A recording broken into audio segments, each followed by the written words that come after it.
Welcome to the most recent episode of Book Depth and Insight, which examines the esteemed book Good Economics for Hard Times by Abhijit Banerjee. What is Good Economics for Hard Times about? Investigates financial issues. Worldwide events, including migration, inequality, trade, and climate change, are thoroughly examined in this book. Talk about the policy's repercussions.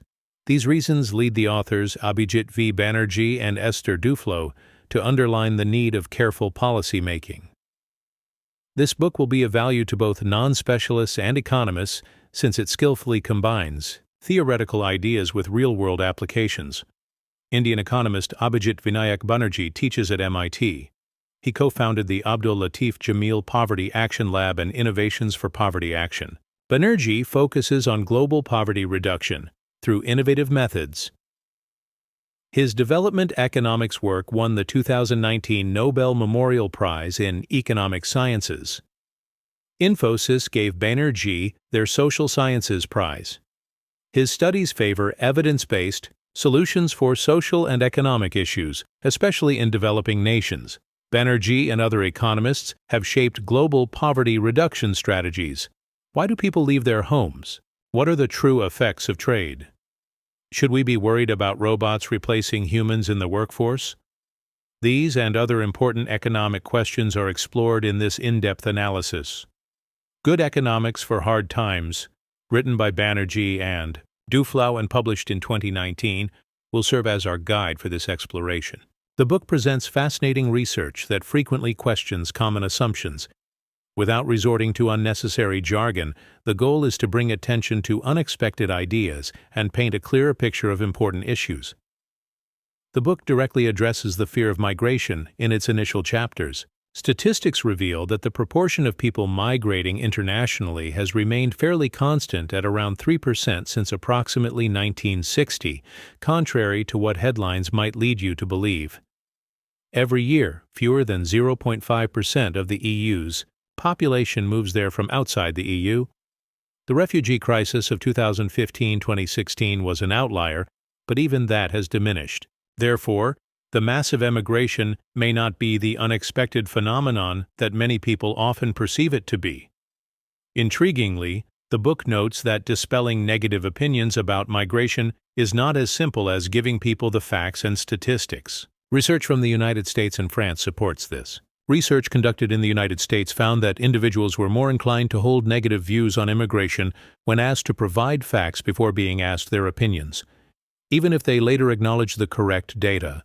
Confronting the facts seemed to deepen their initial gut feeling. This provides more evidence that there is a psychological component to our beliefs in addition to data. In a study conducted in France, participants' voting intentions were unaffected by the direct fact-checking of obviously false statements made by a political figure. Just thinking about the subject seems to arouse prejudices and emotional reactions that can't be rationalized by logic alone. This is a disturbing realization that makes one reevaluate their views on public discourse and highlights the importance of considering people's feelings and thoughts alongside, or even instead of, hard facts. What drives people to action if statistics aren't blowing up and evidence doesn't necessarily sway opinions? Often, the book argues it's not merely about poverty, it's about the total breakdown of everyday life. War and violence, whether it be drug wars or civil conflicts, play a significant role. An illustrative case in point is Nepal, where migration actually decreased due to people's inability to afford to leave, even though one would expect a poor harvest year to cause migration. Later on, it was the Maoist insurgency's brutality that drove people out. To flee an imminent threat is a common motivation for migration. To comprehend why individuals take such great risks, it is necessary to differentiate between economic hardship and a basic danger to their safety. These compelling motivations drive people. When they reach a foreign nation, what will happen? People are always worried that migrants will lower wages or steal jobs from native-born workers. This is the story that most people tell. Nevertheless, the book's research frequently presents an opposing viewpoint. Retrospective studies of European migration to the United States at the turn of the last century and more current refugee flows into Western Europe, such as a comprehensive study in Denmark, have typically indicated that local employment and wages were largely unaffected. On occasion, there were even beneficial outcomes, like increasing employment rates, fostering industry growth, or even promoting some native workers to slightly more senior supervisorial positions. Contrary to expectations, this is a very unusual tale. When did this happen? Migrants aren't merely employees, they're also consumers, according to the book's discussion of the demand channel.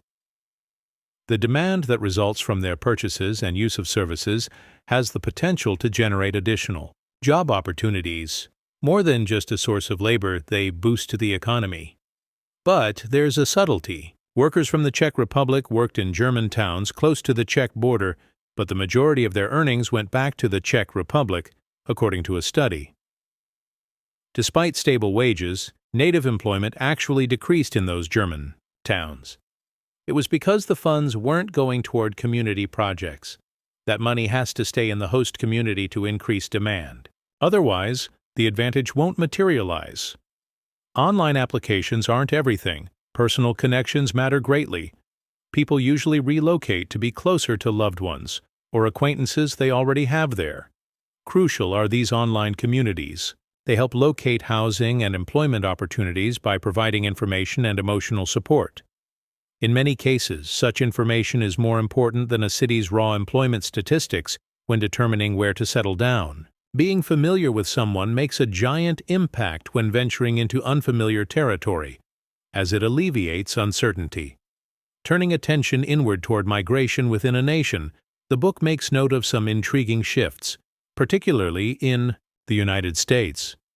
It appears that the notion that wealthier states have an innate ability to attract people has lost some of its luster since the 1990s or so. Richer areas and cities with higher wages continue to attract highly skilled workers.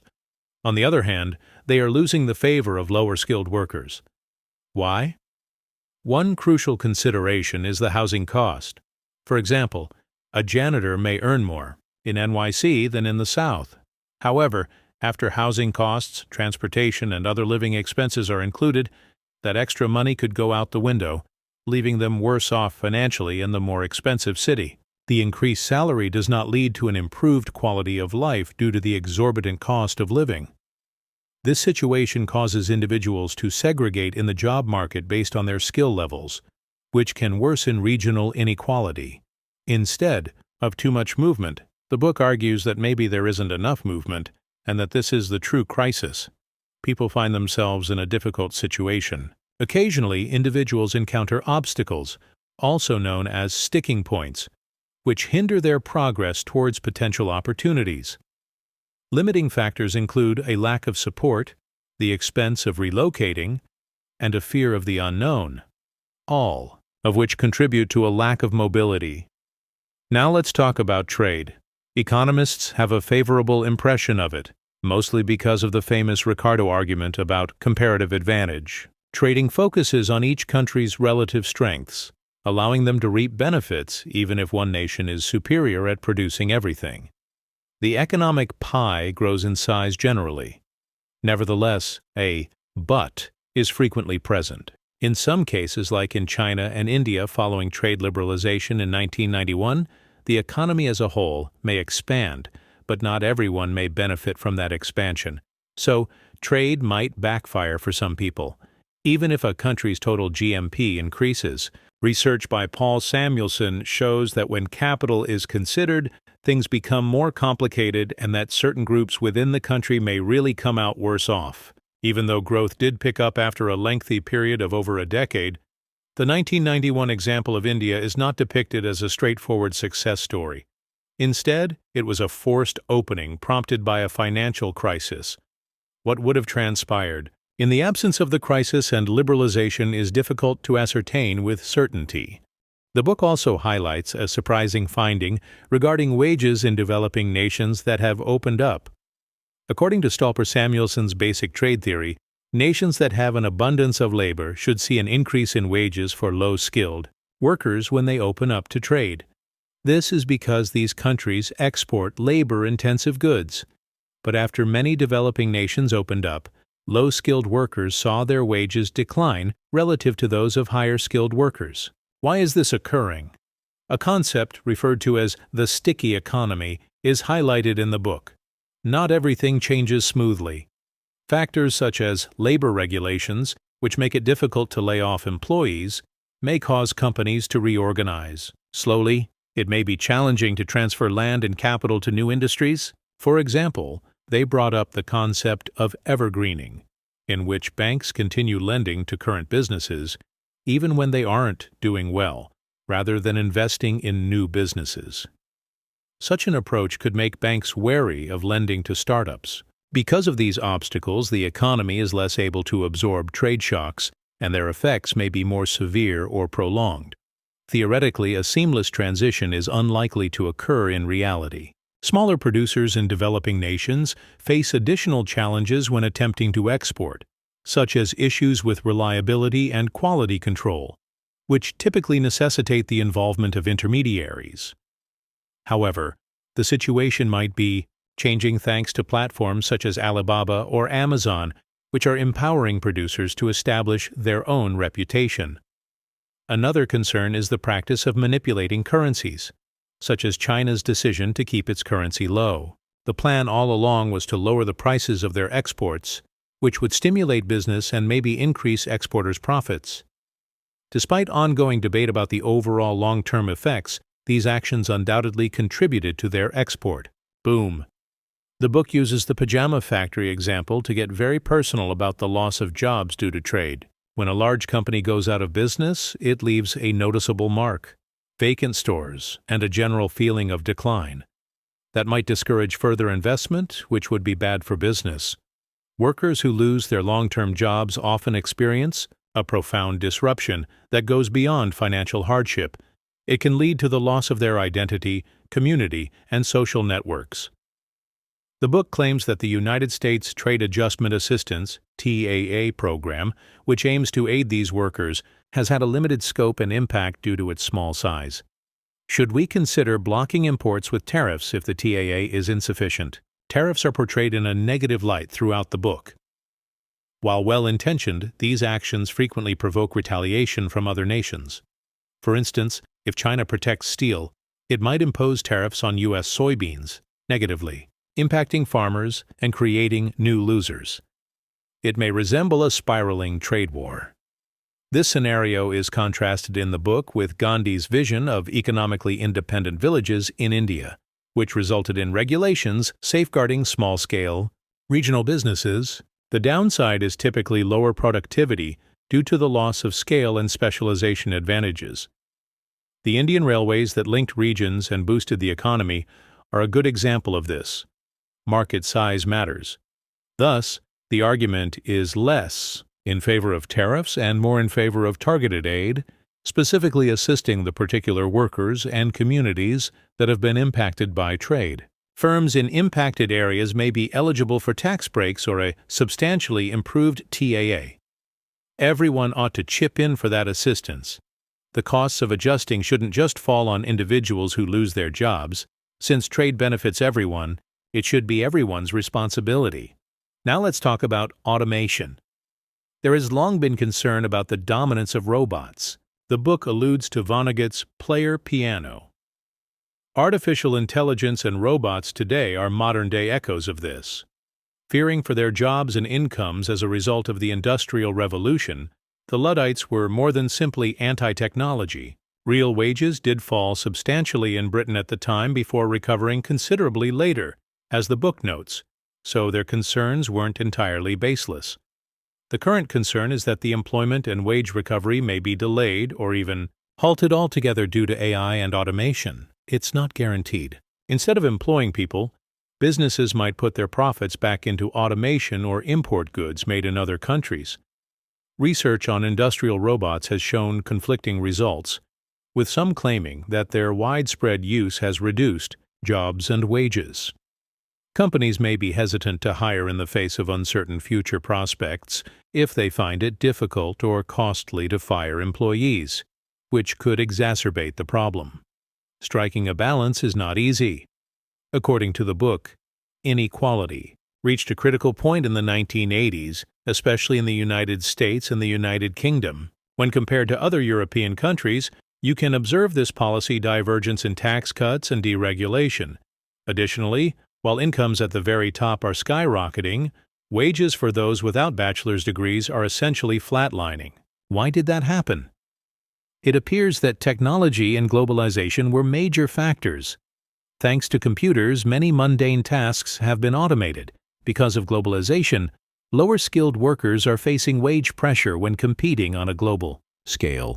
Additionally, there is the concept of superstar firms, also known as the winner-take-all economy, in which a small number of very successful companies control an excessive amount of a given market.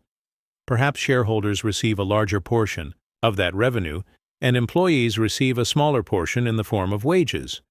Particularly in the United States and the United Kingdom, the financial industry is singled out because of the role that extremely high-end financial salaries play in fueling extreme wealth disparity. The book also touches on the topic of CEO compensation and stock options, arguing that the latter could have decoupled CEO compensation from the rest of the wage structure, encouraging cost-cutting and other actions that increase stock price, rather than wage increases for all employees. Were historically high tax rates able to limit inequality? Some evidence points in that direction. The incentive for executives to demand astronomical pre-tax salaries may have been diminished. During the 1950s and 1960s, top marginal tax rates were significantly higher. There appears to be a correlation between increasing inequality and the reductions in top rates since the 1970s. To motivate top performers, though, are such exorbitant salaries necessary? The book cites European football as an example of a sport where top players can earn more than in the United States due to salary caps, but under both systems, extraordinary talent and performance are produced. It raises the possibility that excessive compensation isn't the sole or even primary motivator for all individuals at the top. Well-being and economic growth are two separate but related topics. Productivity has dropped, as mentioned in the book. Compared to the post-war Golden Age, which lasted from 1920 to 1970, total factor productivity, TFP, essentially how well we convert inputs into output, has grown considerably more slowly in rich countries since the early 1970s. Why? Do you think it's just harder to come up with really groundbreaking innovations? That is a point of contention. Some think that the slower growth rate is simply the norm going forward, and that the middle of the 20th century was an outlier. Some individuals believe that in this era of free digital resources, such as Google, Facebook, and others, we are not accurately measuring our progress.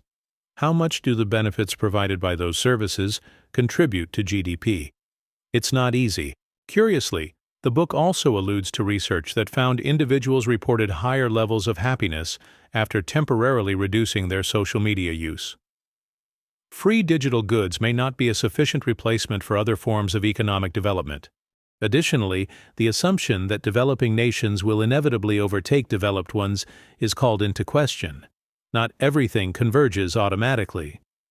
One significant obstacle is the lower productivity found in less developed nations. This decline is generally due to market failures or inadequate institutions.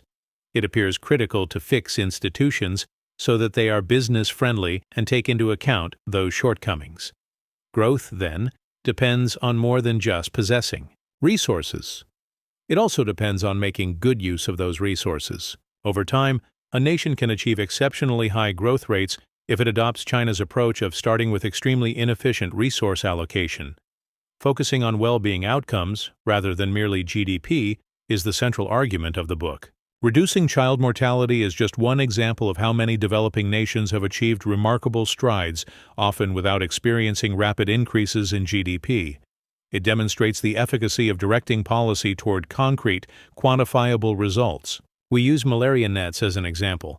Randomized trials demonstrated that providing nets at no cost was far more effective than attempting to charge even a little fee. Countless lives were spared as a result of that evidence's eventual impact on global policy. This shows how important it is to know how people act before making policies. Next, we will discuss climate change. By outlining the IPCC warnings in plain English, the book does not sugarcoat the enormity of the problem. The repercussions might be catastrophic if the world doesn't act quickly to reduce emissions. Now let's talk about the price tag. The cost of combating climate change is enormous, isn't it? The Stern Review put the annual cost of reducing emissions at around 1% of global GDP. This amount seems manageable in light of the possible consequences of doing nothing, such as droughts, floods, and sea level rise. Then, what's the matter? The discussion involves carbon taxes and subsidies for green technology. According to the book, a mix could be effective. Carbon taxes raise the cost of polluting energy sources while subsidizing clean energy R&D. You have the potential to establish a virtuous cycle in which clean technology becomes more accessible and affordable. However, is technology sufficient? Particularly in wealthy nations, do we also have to alter our lifestyles? Yes, most likely, is the book's stance. Changing habits is probably the best way to cut down on energy usage. Consider smaller cars, fewer cars, dietary changes, and less air travel. These are all habits that are difficult to change and may lead to overall reduced consumption. While breaking a habit may seem like a sacrifice in the short term, the book highlights that habits can evolve over time, as evidenced by the declining smoking rates. A major problem with pollution in developing nations is the terrible air and water quality that has resulted from rapid urbanization in countries like India. The public's demand for cleaner policies has the potential to grow into a strong movement in that region. On the other hand, if energy prices rise, low-income people may be the ones most affected by policies like carbon taxes. The book emphasizes the importance of paying them. The money collected from a carbon tax could be reinvested or used to lower other taxes for low-income families. Thus, they aren't worse off in the long run, but there is still a reason for them to be energy efficient. Because of their wealth and long history of contributing to the problem, wealthy nations bear a disproportionate share of the burden. There's good evidence to suggest they should provide developing nations with the resources they need to switch to renewable energy sources and deal with the effects of climate change. Lastly, we should discuss the function of social policy and the government. Ultimately, the book argues, markets aren't perfect, although markets are highly efficient in many respects. They are not perfect and can fail miserably at times. Government intervention is necessary from time to time, particularly in times of significant economic upheaval and growing inequality. The public, however, frequently harbors deep mistrust of the state. For what reason is that going on? Some of the things brought up in the book include a general cynicism of elites, strong views about self-reliance, which don't necessarily line up with reality, and negative experiences in the past. Economists can contribute to this cynicism by highlighting the inefficiency of the government. Although privatization isn't necessarily a panacea, corruption is a genuine concern, particularly when governments engage in activities that the markets would reject. In other cases, all it takes to impede efficient action is an abundance of bureaucracy or red tape. People don't always make use of available assistance. Notifying individuals of a benefit is insufficient according to studies. Improving access to assistance by guiding individuals through the application process and eliminating stigma, such as the rebranding of food stamps to SNAP in the U.S., can have a significant impact. The topic of mandatory work requirements for welfare is highly divisive. Do they encourage self-sufficiency or merely penalize the weak without addressing the underlying causes of unemployment? According to the book, there is conflicting evidence regarding the long-term effectiveness of these requirements. Another continuous debate is the relative merits of cash donations versus in-kind donations, such as food. While many appreciate the convenience of cash and its ability to cover a wide range of needs, others are wary of its potential abuse and would rather see targeted donations. Both sides have valid points. Land reform and UBI are among the other topics discussed in the book. As a possible reaction to the loss of jobs caused by automation, Universal Basic Income, UBI, is proposed as a system that pays everyone a set amount of money on a regular basis without restrictions. There has been encouraging early evidence from pilot programs that can improve well-being without significantly reducing effort levels, but it is still early days. Work is about more than simply making money, as the book emphasizes crucially. Work gives people a sense of belonging, purpose, and meaning in their lives. It also helps them form their identities. That is why policies should also consider it. Even if the character of jobs changes, perhaps placing a higher value on non-marketable activities like community service or caregiving, how can we guarantee that people will still have chances to make a difference? Relocation and job switching assistance programs, also known as active labor market policies, have had mixed results. We need better approaches because of their pretty mixed record. Beyond financial assistance, the book argues that everyone should have the opportunity to contribute to society. It concludes with BRAC's program in Bangladesh and other places as an example of a graduation approach. In addition to financial aid, it provides the poorest with assets like livestock, as well as training and long-term support. Furthermore, the outcomes demonstrate substantial and enduring enhancements to individuals' lives. It demonstrates the need to invest in people's potential and take their hopes seriously, which sometimes requires a more holistic and supportive approach. As we draw to a close on our exploration of sound economics in times of crisis, the intricacy of topics such as migration, trade, and automation becomes striking. They aren't easy. Unlike the simplistic explanations we sometimes hear, the effects are complex, unexpected, and nuanced. Respecting human dignity and basing policies on evidence of actual human behavior and market dynamics are essential for effective policymaking. More than just hard data, lives, self-esteem, and communities are at risk. Taking into account the aforementioned evidence, psychological factors, the stickiness of economies, the limits of simple solutions, and the importance of dignity, one final question arises.